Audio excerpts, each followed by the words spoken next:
Hi, everyone. Thanks for being with us today for our Safety and Health Magazine webcast on temporary worker compliance with our sponsor, JJ Keller.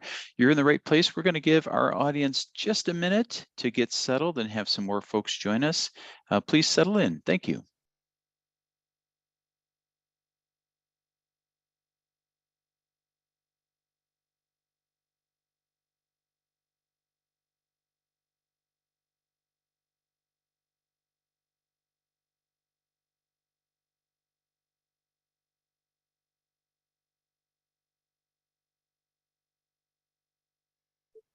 Thank you once again for everybody jumping in the Safety and Health Magazine webcast here, sponsored by JJ Keller.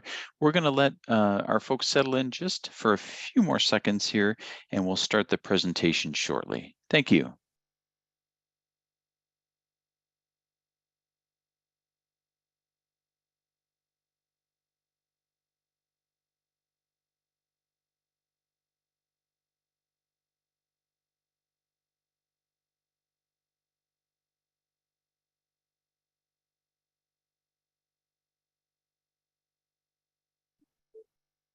Hello, everyone, and welcome to today's Safety and Health Magazine webcast, Temporary Worker Compliance, How the Regulations Impact the Host Employer and Staffing Agency, sponsored by JJ Keller.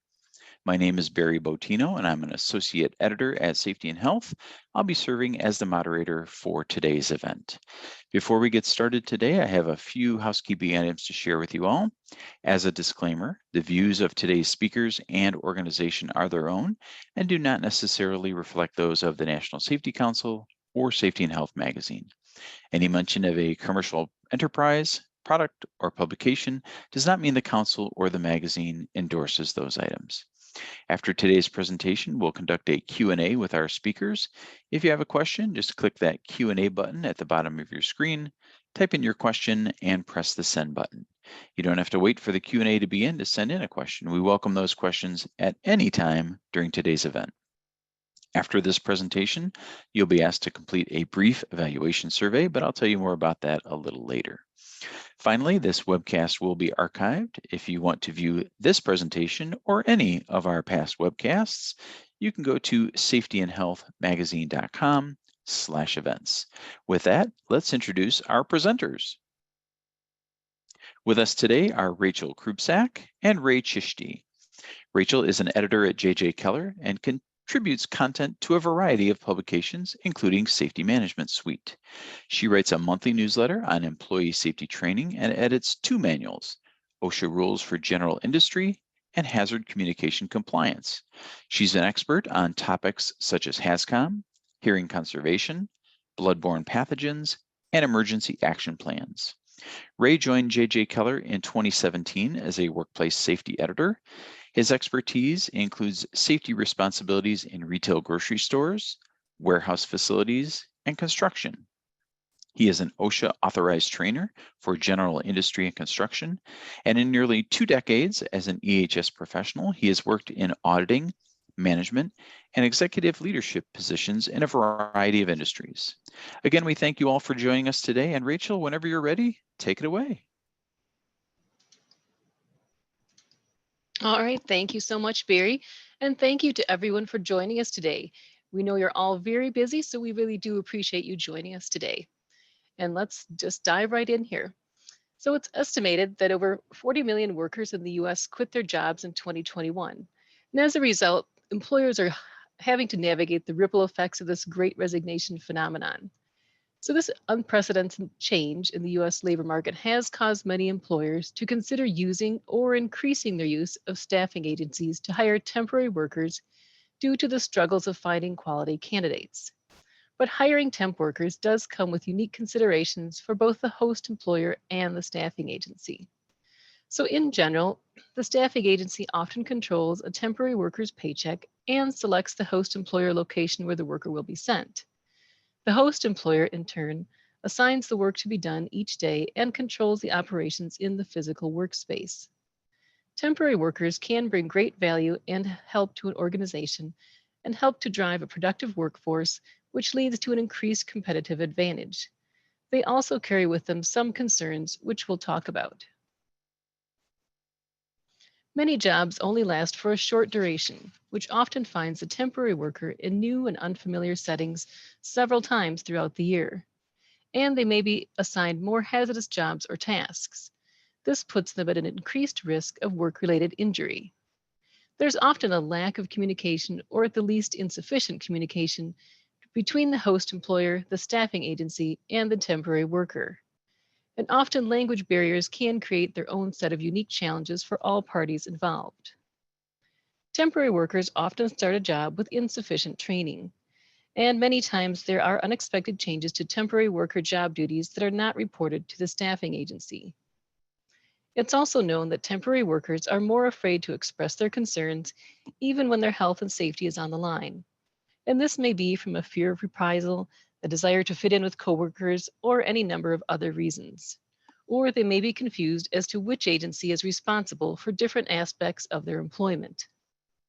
Whether workers are permanent or temporary, unsafe working conditions, unclear job assignments, inadequate training, and poor communication put all workers at risk for being injured or becoming ill at work. Hiring temporary workers also brings unique compliance challenges. According to OSHA, the staffing agency and the host employer are joint employers of temporary workers, and therefore they both share responsibility for providing and maintaining a safe work environment. But it's not always well defined in the regulations who is responsible for what, the host employer or the staffing agency. So, to ensure that there's a clear understanding of each employer's role in protecting workers, OSHA recommends that the staffing agency and the host employer set out their respective responsibilities when creating the contract before the temporary work begins. Doing so will ensure that each employer complies with all relevant regulatory requirements, thereby avoiding confusion. And we'll go into more detail about the contract later in our presentation. OSHA notes that a key concept is that each employer should consider the hazards it's in a position to prevent and correct, and in a position to comply with OSHA standards. And this will help them better collaborate on those responsibilities. So, for example, staffing agencies might provide general safety and health training, and host employers would provide specific training tailored to that particular workplace equipment and hazards. So, the key really is communication between the agency and the host to ensure that the necessary protections are provided. Both staffing agencies and host employers should have a commitment to safety, and this should be mutually reviewed by having a process to evaluate temporary worker candidates for required qualifications, experience, and even attitude. To assist in determining the responsibilities of host employers and staffing agencies, OSHA implemented a series of Temporary Worker Initiative, or TWI, bulletins in order to help prevent work-related injuries and illness among temp workers. And at the time, this was due to an increased number of reports of temporary workers suffering serious or fatal injuries, some even on their first days of the job. When investigations reveal a temporary worker is exposed to a dangerous condition and the worker is employed by both a staffing agency and a host employer, OSHA will consider issuing citations to either or both employers depending on the specific facts of the case. OSHA has a number of TWI bulletins, which you can see on the slide here, that pertain to specific topics. And these address what both the staffing agency and the host employer can do to provide safety and health training to temporary workers. So you may wish to take a look at these if you have temp workers in any of these positions. They don't create new regulations, but they do provide guidance and best practices around specific tasks. So now that we've covered some basics, let's talk about our agenda. So today we're going to touch on some main topics as it relates to temporary workers, beginning with a joint risk or hazard assessment. And then we'll talk about who's responsible for providing safety and health training. We'll also discuss effective injury and illness record keeping, which is vital to preventing future incidents. We also hope to clear the confusion on who's responsible for providing PPE. And as I mentioned earlier, we will talk about creating a contract. And lastly, we'll discuss the whistleblower rights of temporary workers. So with that, Ray, would you like to get us started on the agenda? Absolutely. Thank you, Rachel, and welcome everybody to our webcast. So before we get into the agenda, Let's start with a quick poll question. If you look up on the slide, you'll see 3 different companies up there, A, B, and C. I'm going to have you pick one of those companies, but before I do, I'm going to paint a picture for you. So imagine that you're working in a large warehousing facility. Business is booming. You're in the middle of building a second, more state-of-the-art warehouse. Eventually, all current products need to be moved from the old warehouse to the new warehouse that you're building. Once the product is moved, the shelving will be taken down, the old warehouse space will be decommissioned. The logistics alone can be a nightmare to think about, and more help is needed. So your HR department hasn't had to use a staffing agency before, but they're working quickly to finalize an agreement with one that's been selected. So staffing agency A, as you see up there on your slide, is requesting internal documents from your HR department. And they're revising and they're lengthening the contract to include a lot of detailed job descriptions of what tasks the temporary workers will and will not be permitted to do. They're also requesting to inspect the old and new warehouses before they sign the contract. The HR department mentions that this really seems pretty excessive, and it's becoming a hassle for them. Staffing agencies B and C that you see up there on the slide have offered similar services and competitive prices, but they both seem to be much easier to deal with and to onboard. So as an EHS professional, the HR department would like your opinion on whether they should go with staffing agency A, which seems more involved with the hiring process, or take the seemingly easier route and go with either agency B or C. So we'd like to know what you're thinking. What agency would you choose? You should see that poll up there. And you can go ahead and make your selection.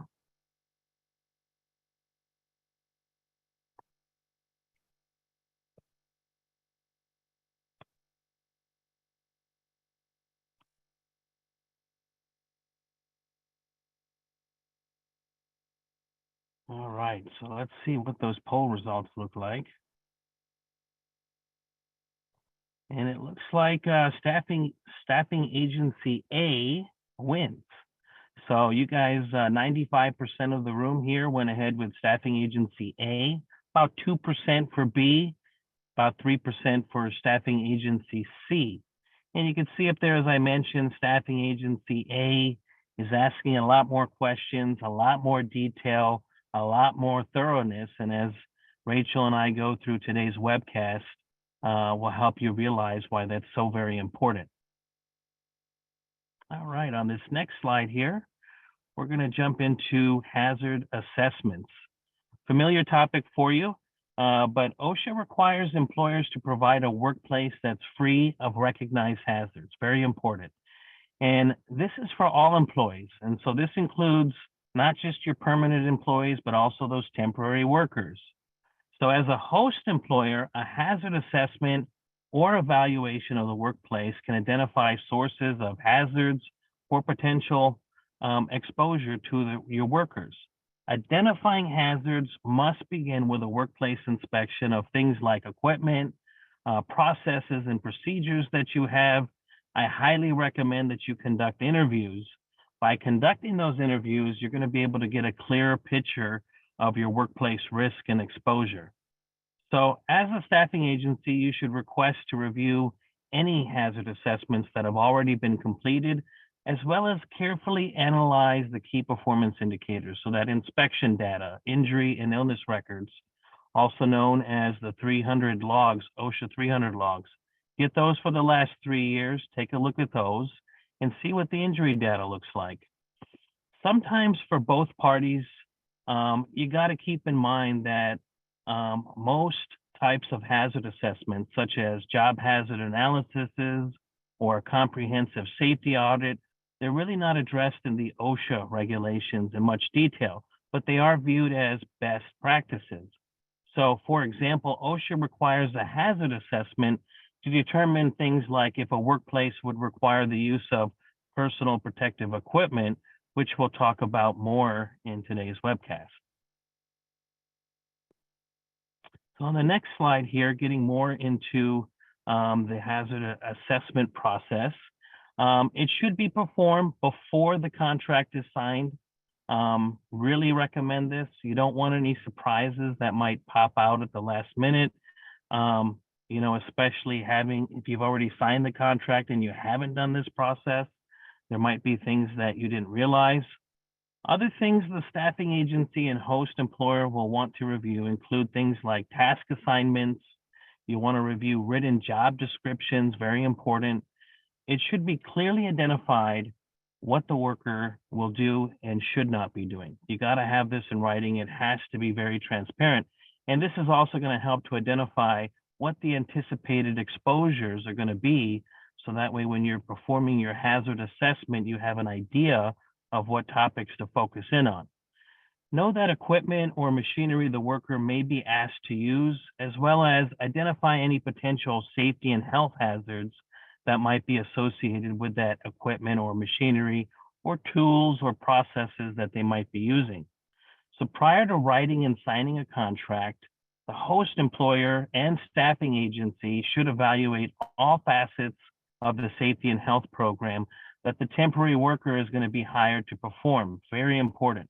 As a best practice, the host employer can invite a representative from the staffing agency, and I highly recommend this, to visit the work site and conduct a thorough walkthrough to assess things like the safety conditions. You want to observe workers and how they're engaging in their work tasks. And you also want to see the host employer's safety program in action. All right, on the next slide here, just as the staffing agency should be inquiring of the host employer, you'll want to remember that the host employer should also ensure that the staffing agency has a commitment to safety. I remind folks that are doing business with staffing agencies, you got to remember that this is a partnership. There has to be a two-way commitment to the health and safety program. So as a host employer, you want to make sure that there's a process in place to evaluate your temporary workers, especially the candidates that will be selected for things like qualifications and experience that are going to be necessary to perform those tasks that you've identified at your work site. So now, more than likely, you aren't going to be looking for maybe a subject matter expert, if you will, but just make sure that you have an idea of the caliber of individual that you are getting. A host employer should also ask to review the staffing agency's safety and health program materials, and you want to make sure that they're adequate. You want to be able to get a complete picture of their program and policies and procedures and kind of what their culture looks like.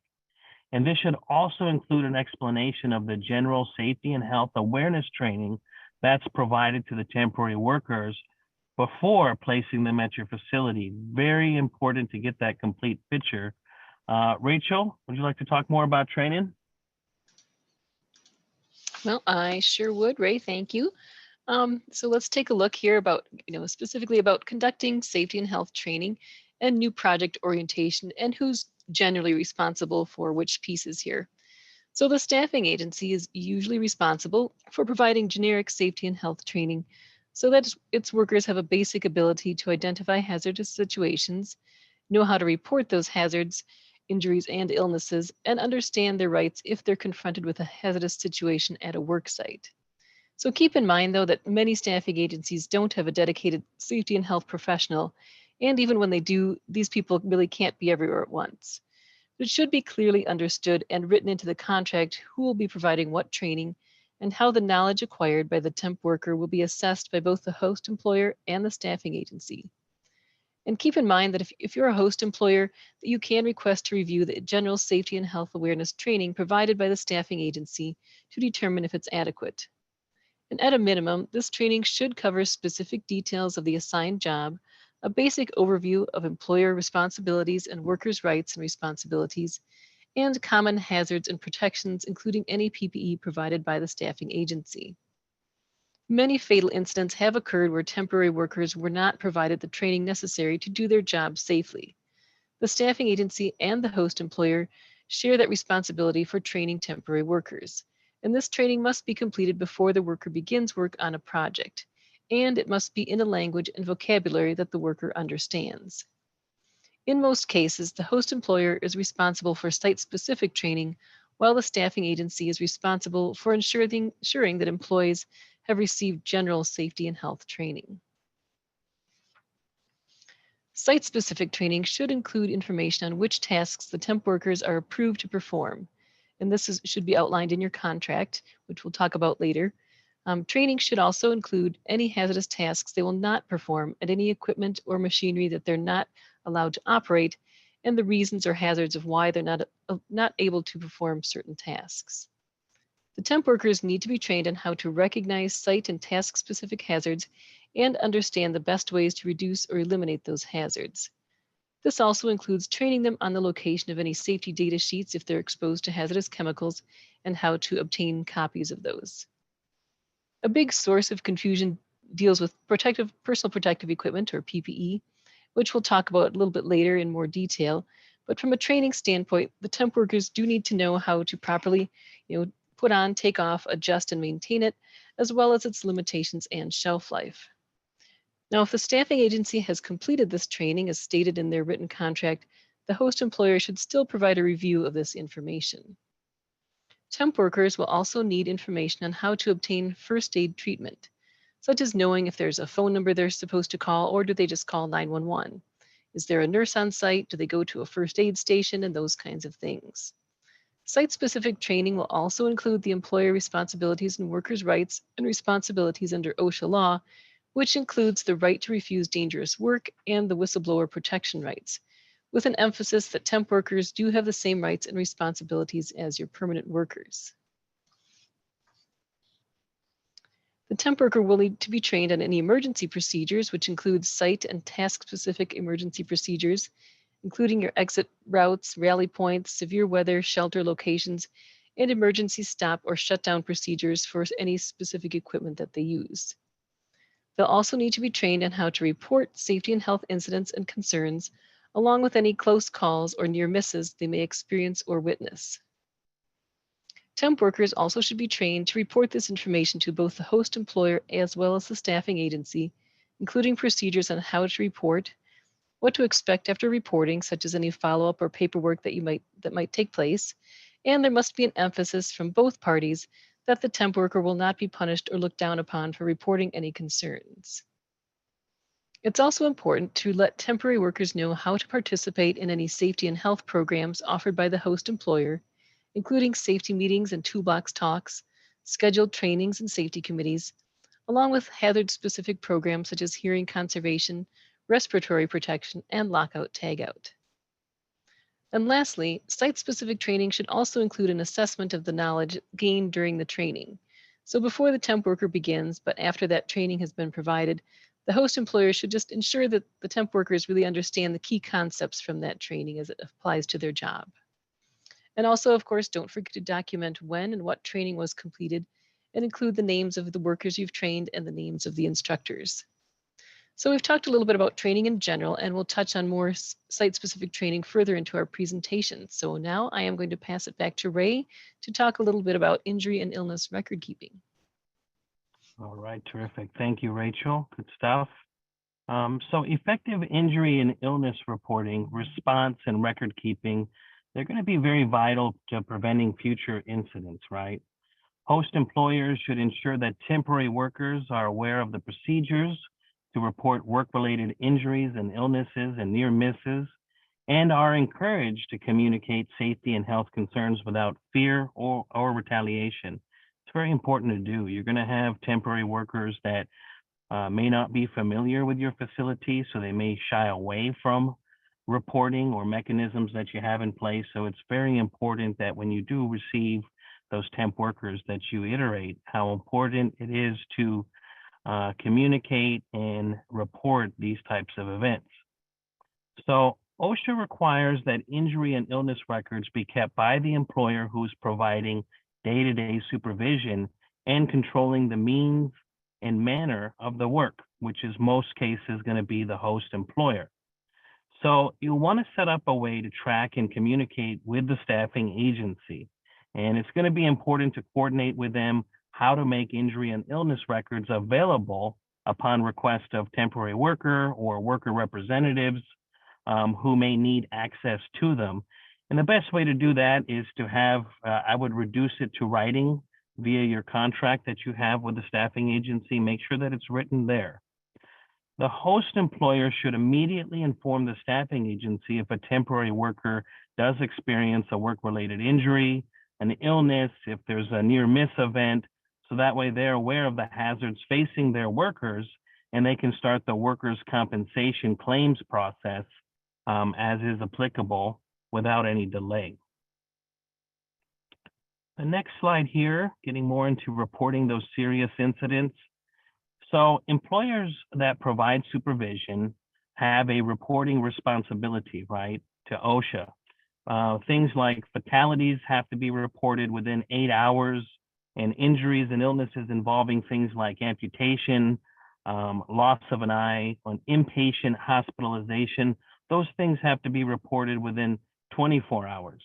Reporting requirements do vary in states with OSHA-approved state plans, and so I highly recommend if you're in one of those states that you make sure that you check what those state-specific requirements are going to be.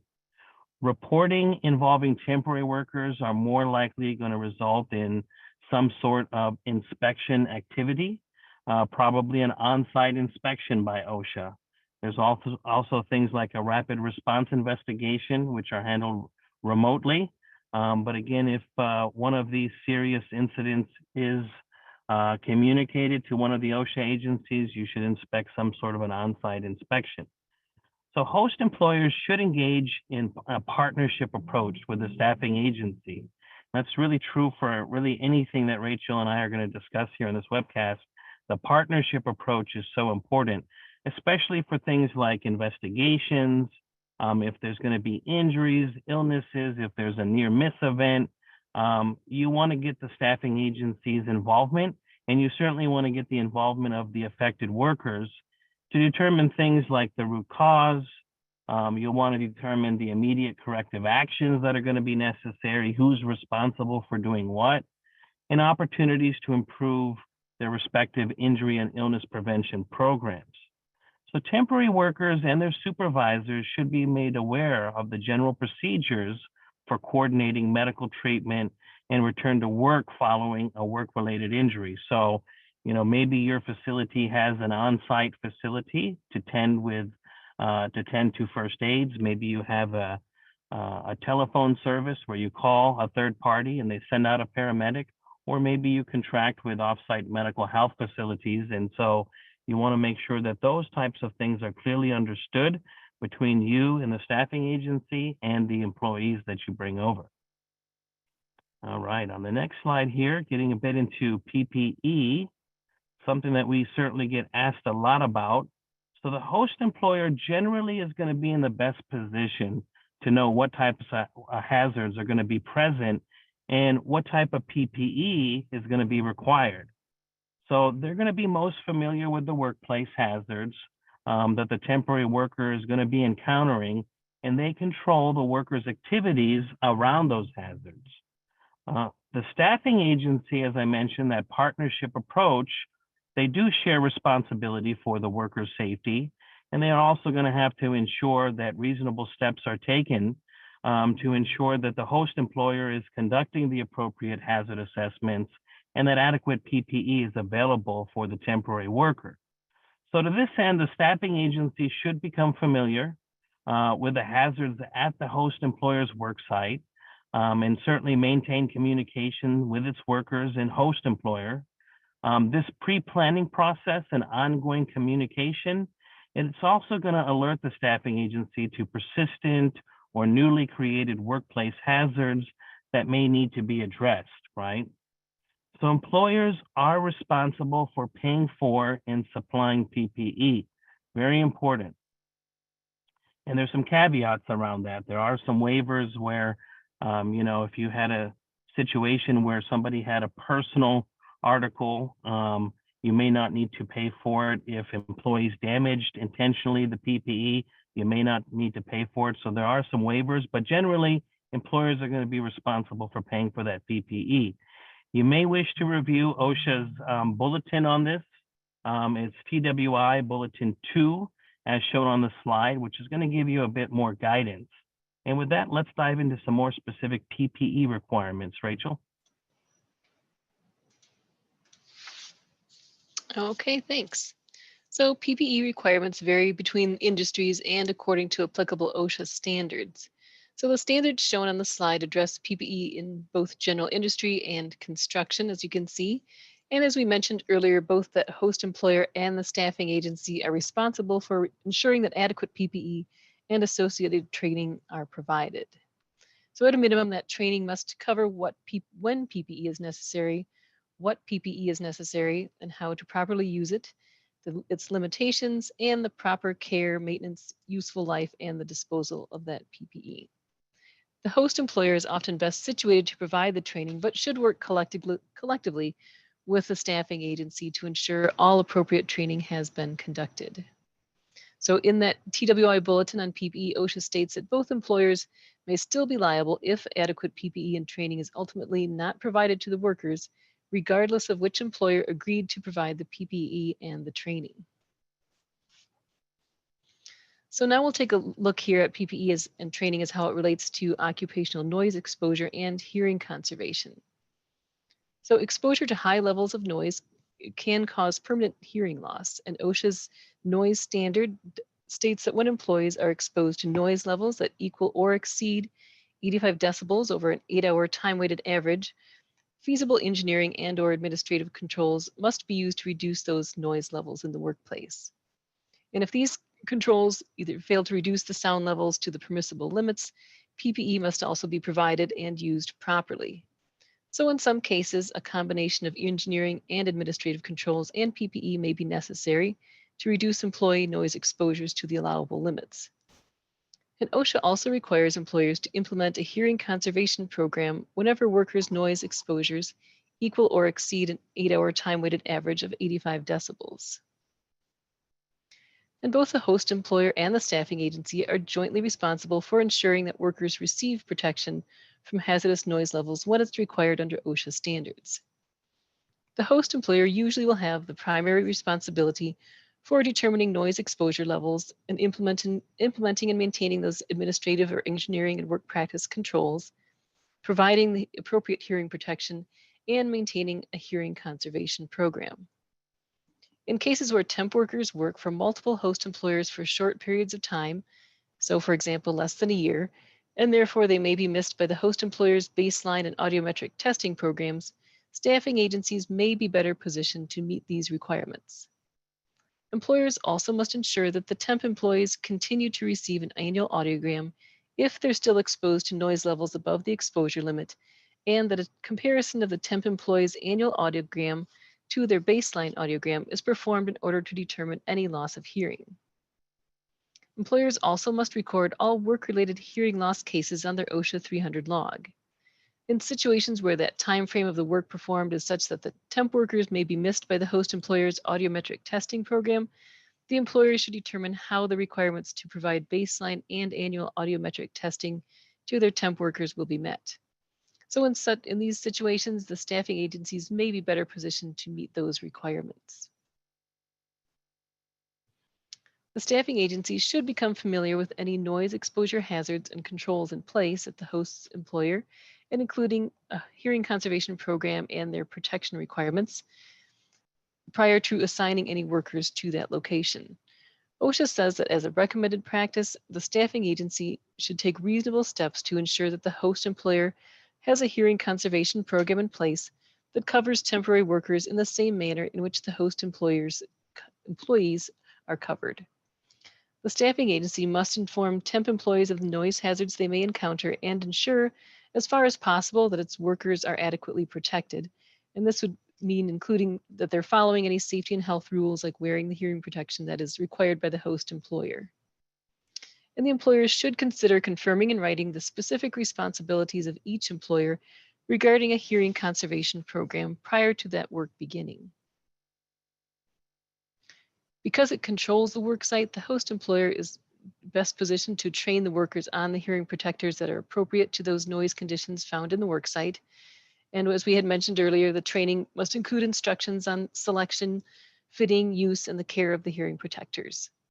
The staffing agency typically is responsible for the general training, and this could include other elements required in that hearing conservation program, such as the effects of noise on hearing or the purpose of the hearing protectors and that kind of thing, the purpose of the audiometric testing. So now with that, we will turn it over to Ray for some hazard communication. All right, terrific. Thank you, Rachel. So let's take a closer look at PPE and training under OSHA's HAZCOM standard. And as we're mentioning, this is TWI Bulletin 5, so Temporary Worker Initiative, in case you didn't catch that. So workers have the right to know and understand the hazards of the chemicals that they're going to be working with or exposed or around in the workplace. And the best place for you to start to look at, well, what type of PPE are the workers going to need are those safety data sheets. I highly recommend that you make sure that you have the most current safety data sheet for your chemicals. These SDSs get updated sometimes frequently, more than others. And so you'll want to make sure that you have the most current SDS. And it'll have a section in there that talks about what type of PPE should you have when those temp workers are going to be exposed or around or using those chemicals. And so this TWI Bulletin 5 will give you some more guidance, but at a minimum, you're going to want to heed those warnings in that safety data sheet. Let's go to another poll here.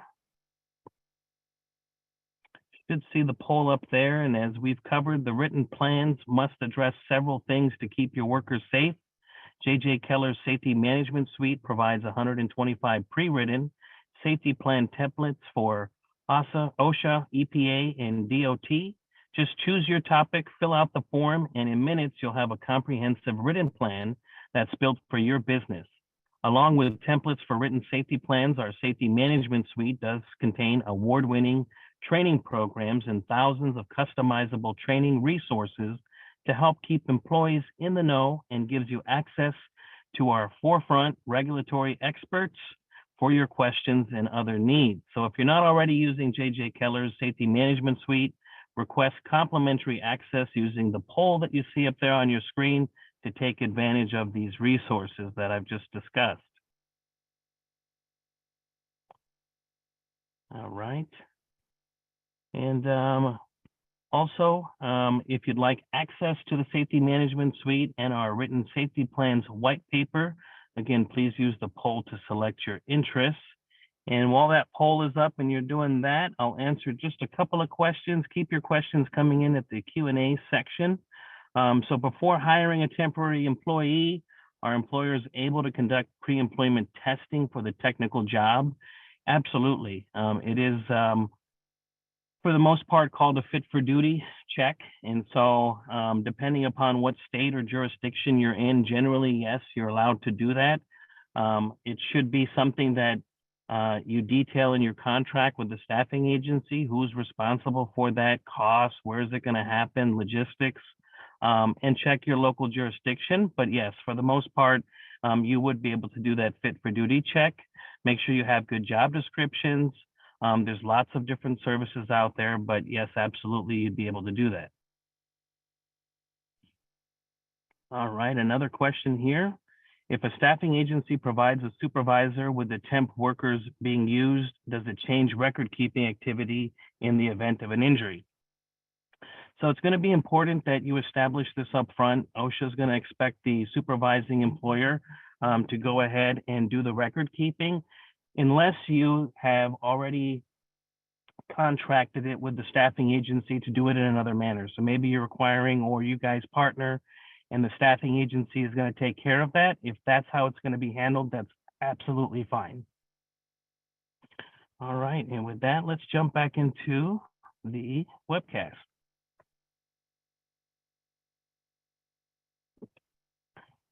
All right, let's talk a bit more about hazard communication.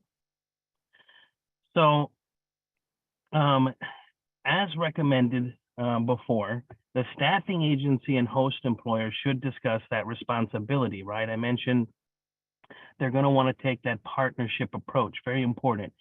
You want to discuss things like training, who's going to provide the training, safety data sheets, where are those going to be coming from? Is it going to be the host employer's responsibility? Is it going to be the staffing agency?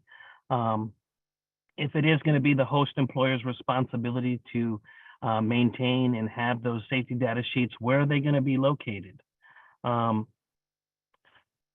It's very important that when you're onboarding the employees, whether it's going to be at your facility or it's going to be through the staffing agency, that workers understand how they're going to have access to these safety data sheets. The HAZCOM training that we're discussing here, it needs to be completed before the workers begin work on a project that's going to require them to have exposure to this chemical hazard. It's very important. OSHA requires that the training be conducted in a language, as Rachel mentioned earlier, in a language and a vocabulary that the worker is going to understand. So the staffing agency can provide generic HAZCOM information and training, which should include information on things like the labels and other forms of warnings, format and content of safety data sheets, and other employee information and training that's going to be required by the HAZCOM standard. A little bit more information here on the next slide about training. So OSHA says that the staffing agency also has a duty to inquire and verify that the host employer is doing what they're supposed to be doing. So in this case, related to HAZCOM, as I mentioned, whether it's those safety data sheets, making them accessible, placement, having current safety data sheets, there's a due diligence on the staffing agency to partner and make sure that the workers actually do have access to that information for the chemicals that they're going to be exposed to. So to ensure that the host employer provides that appropriate and sufficient information, again, it's that partnership mentality between the staffing agency and that host employer. So this can be done through something like maybe there's a regularly scheduled or a periodic walkthrough of the facility. I think that's the best way. In my past experience, we would typically contract or come to an agreement of when those walkthroughs were going to happen. And they were really good partnership opportunities for us to enhance our relationship and talk about safety. Staffing agencies should also maintain communication with the workers, not just the host employer. Very important. And this way, so they stay alerted to anything that's new or any newly created hazards or exposures. And those temp workers also have an additional conduit for issues or concerns that they may have. On the next slide here, let's talk a bit about supervisor training. Again, another area we certainly get a lot of questions. You want to make sure that you're on the same page. Your supervisors need to be on that same page when it comes to what the approved tasks are going to be and what type of training is going to be required. So again, we go back to that. What are the temporary workers allowed to do and what are they not allowed to do? What machines or equipment can or can't they operate? So even if a temp worker says that they have previous experience, and I would get this a lot, hey, I've operated that forklift, but they weren't certified. So even if a temp worker says that they have that previous experience, only the tasks should be performed that have been reduced to writing. So we go back to that job description. Why are you hiring the temporary worker? What was the job description? And you want to make sure that the workers carry out tasks or duties within that specific job description. You want to make sure that your supervisors have a process for modifying job tasks. When there's a change of assignment, change of an environment, and again, that should be reduced to writing on how that happens, those means and methods. Remember that as a host employer, you're going to need to think of your supervisors, what their responsibilities are to the temp workers. Are they going to be identical or are they going to be equivalent to their responsibilities to your own employees, your permanent workers? They may also need to provide extra mentoring and supervision to those temp workers because they're new and they're possibly inexperienced or unfamiliar with your work environment. Some other important things to cover would be those whistleblower laws related to whistleblower protection rights. Those will want to be communicated. So you want to make sure that your supervisors have all the information they need so that way you have informed temporary workers. Continuing here on the next slide, supervisor training. Must be trained not to assign workers outside the scope of the contract. Kind of talked about that. You want to make sure, again, we stay within the defined job description. And for varying issues that may have not been thought of, you want to have a way, again, in the contract to vary job descriptions if that issue comes up. You want to be able to ensure that there's a communication process for performance and safety-related behaviors. So maybe you guys have agreed to do behavioral observations, or when we see issues, how are those brought up? How are those discussed? And you want to make sure that you have mechanisms in place for how do we report and record injuries and illnesses. If you remember, we had discussed that it's important to establish who's going to be that supervising employer. And with that, Rachel will take us to the next slide. All right, thank you.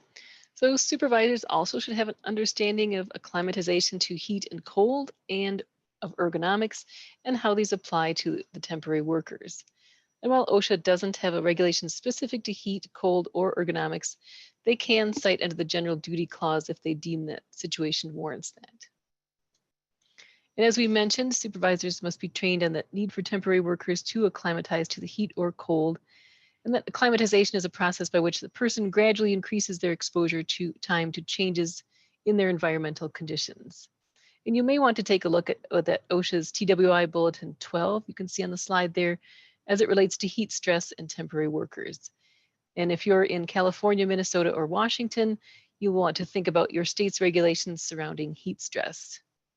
And so temp workers and supervisors really both need to be trained to recognize signs and symptoms of heat stress and cold stress illnesses, if this is applicable to their work, how to get first aid and medical attention, and how to report an illness or injury. So we'll take a quick look at ergonomics here. Workers in many different industries and occupations can be exposed to risk factors at work, such as lifting heavy items or bending, reaching overhead, and pushing and pulling. And these exposure to these kind of risk factors can really open you up to the musculoskeletal disorders, or MSDs, and it really increases a worker's risk of injury. And these are among the most frequently reported causes of lost or restricted work time.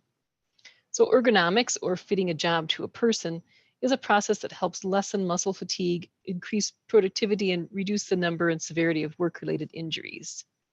So implementing an ergonomic process can be effective in reducing the MSDs in various industries like construction or food processing or warehousing. And training is an important element in the ergonomic process as well. And as we had said earlier, it should be conducted in a language and vocabulary that all workers understand, and it would be best provided by individuals who have experience with ergonomic issues in your particular industry. So taking a look here at medical surveillance and exposure records, the host employer is responsible for conducting medical surveillance and screening of temporary workers, such as audiometric testing, medical evaluations, and fit testing for respirators if they're exposed to a workplace condition that requires it. The host employer then shares the results with the staffing agency and the temporary workers. The staffing agency keeps the medical and/or the exposure records. And speaking of records, Ray does have some information here on the next slide about contracts we've touched on during the presentation today. Ray? All right, thank you, Rachel. Remember, you can't contract away your duty under the standard. Very important. But, here's some things that we've been talking about here that you should certainly have in your contract: approved task and qualifications. So those job descriptions that we've been talking about, what are the hazards and controls that should be anticipated and expected? Training, whether the training is going to occur with the staffing agency or the temp workers are now at the host employer and the training is now occurring there. You want to contract that and have a partnership agreement about how that happens, who's going to perform it, and where it's going to be conducted. And as we've been talking about with personal protective equipment. So again, if you're working with those chemicals, you're looking at the safety data sheets, you're identifying what type of PPE is going to be necessary, and then who's responsible for acquiring it and paying for it. On the next slide here, some communication and documentation responsibilities that Rachel and I have been talking about. So those qualifications and experience, remember, We may not need a subject matter expert, but we'll want to understand what are the qualifications and experience requirements. You'll want to talk about those ongoing risk assessments. So are we going to do periodic walkthroughs of the facility? How is that going to happen? Who's going to be involved? You want to talk about changes to job tasks. So we have our job description established, but what happens when something changes in the work environment? How are we going to handle that? Put that in the contract. Training, as I mentioned, and also how are we going to conduct OSHA investigations? So when OSHA shows up and all of a sudden we have to deal with an opening conference, who is going to attend to that? Very important to identify all of that. On the next page here, you'll also want to reduce to writing the injury and illness reporting, response, and record keeping mechanisms. So if you have those temporary workers, who's going to be recording and reporting their injuries or illnesses or near misses? OSHA reporting and record keeping. As I mentioned, ultimately the responsibility rests on the supervising employer. And unless you have otherwise contracted that with the staffing agency and the staffing agency is picking that up, you want to make sure that if it comes to recording injury and illnesses, that it's only one employer is performing that function. Again, you primarily will start with the supervising employer. You want to coordinate things like medical treatment. How are we going to return workers back to work?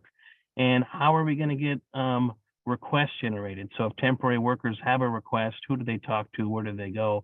That type of thing. On the next slide here, some more good information on what to include. You'll want to talk about supervision. We talked heavily about that. Peer support, peer mentors, highly recommend that you have those for your new temporary workers. Who are they going to be? Workers' compensation, what are the workers' rights? How is that handled? Infectious disease prevention. So that, you know, the new issue has been, you know, for the last couple of years with COVID, coronavirus. Who's going to take care of that? Screening. Somebody has symptoms. How do we deal with that? Medical surveillance and screening requirements, as Rachel went through.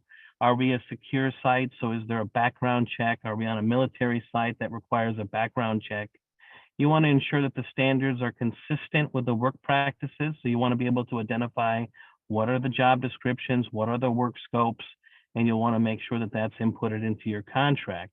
And then also tracking effectiveness, whether it's record keeping or training or peer support or those walkthrough inspections. How is all of that going to be tracked? And with that, I'm going to pass the baton back to Rachel for whistleblower rights. All right, thanks, Ray. So we touched on this a little bit earlier in the presentation, and we'll take a quick closer look at that now. The OSHA Act does explicitly state that employers must not retaliate against employees for engaging in a protected activity. And both the host employer and the staffing agency may be held liable if they do retaliate. And retaliation can take many forms. This could be blacklisting or demoting, denying overtime or promotion, disciplining, making threats, and reducing pay. And there's a number of other things as well, but that's kind of a brief overview there. Temp workers who are retaliated against for engaging in a protected activity, such as bringing up a work hazard or something like that, they may file a complaint with OSHA against their host employer, the staffing agency, or both.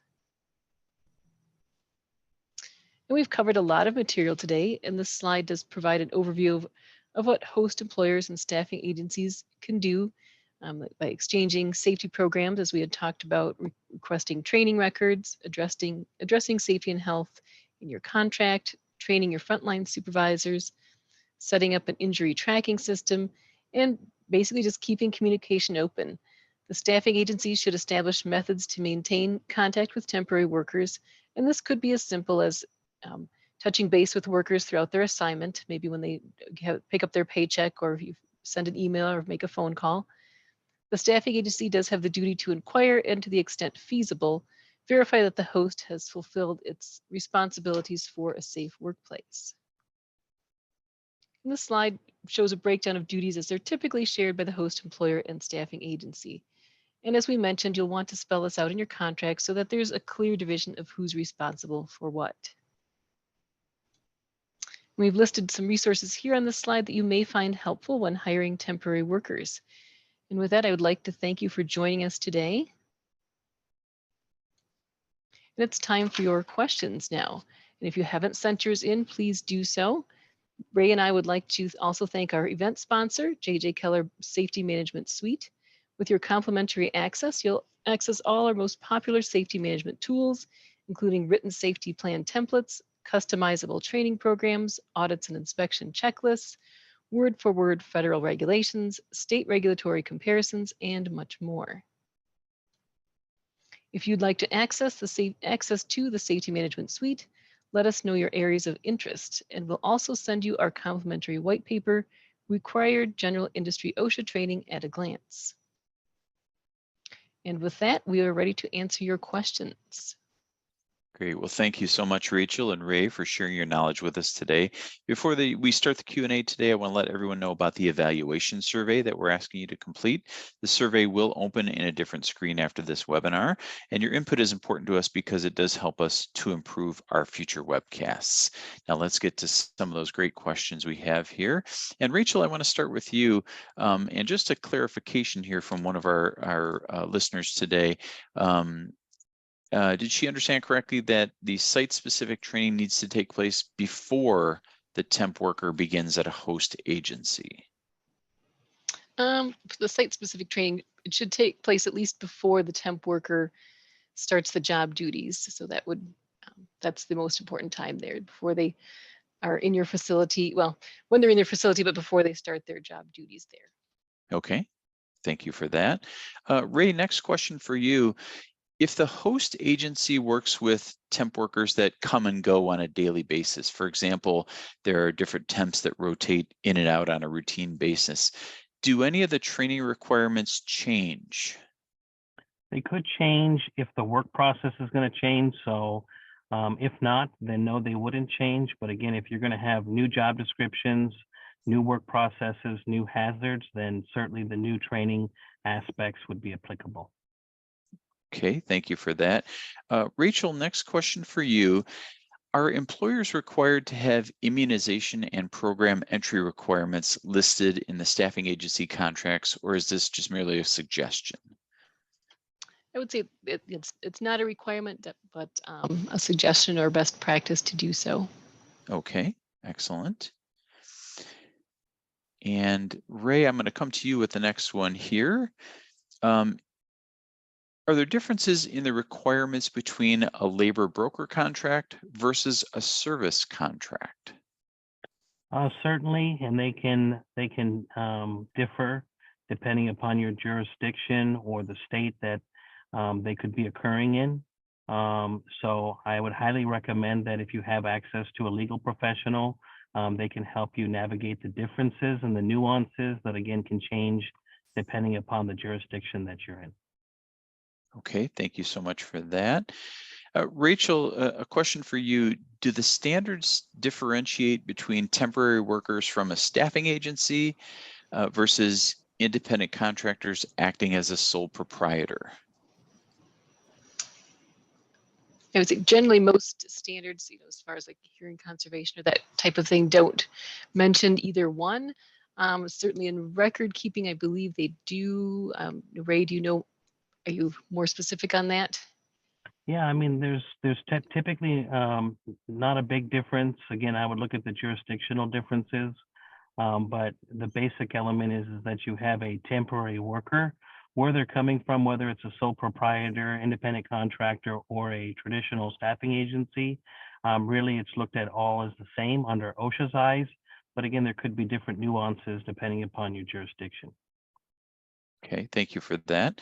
Ray, next question for you. I wanted to, is it okay to have the host employer change the task assignment for the temp employee verbally, or should it always be done in writing? Best practice is to reduce it to writing. You certainly can have a verbal agreement or a change of assignment verbally. It's just harder to demonstrate that if an issue arises. And so we, as a best practice, highly recommend that it's reduced to writing. Okay, great. Rachel, next question for you. When an injury occurs, who records it on their log? That would be the employer who's providing the day-to-day supervision of the employer, of the employee, which is most often the host employer. Okay, excellent. And Ray, the next one for you. If a temporary employee works 40 hours a week, March through July, who is responsible for the hearing test for that employee? Typically the supervising employer is going to have that responsibility. Certainly, as we recommended, if you have it in contractual writing, who has that responsibility, that could dictate it, but typically it's going to be that supervising employer. And as Rachel said, it's typically going to be the host employer. Okay, great. And Rachel, I'm going to hit you with one last question, then I'll go to Ray for our final question here. And Rachel, one of our attendees wants to know, how can the host employer, the staffing agency, and temp workers themselves ensure that there's strong communication between all those groups?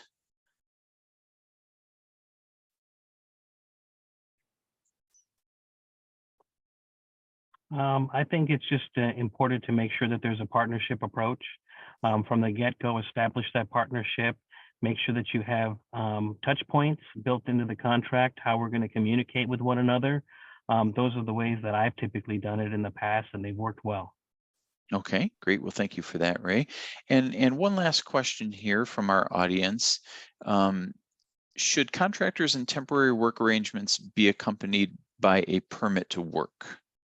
You could have a permit to work or a notice to proceed, if you will, however your local jurisdiction calls it or whatever they call it. But it's a great opportunity to reduce more specifics to writing. And so certainly it is a best practice to have that permit in place. We recommend it. Excellent. Thank you so much. And thanks to our audience for all the great questions. We're sorry we didn't get to all of them today. Any unanswered questions will be forwarded along to our speakers today. We thank you all for attending today's presentation. We appreciate you taking the time to share your feedback via our survey. A special thank you goes out to our terrific presenters today, Rachel Krubsack and Ray Chishti, and everyone from our sponsor at JJ Keller. This ends today's Safety and Health Magazine webcast. Take care, everyone, and have a safe day.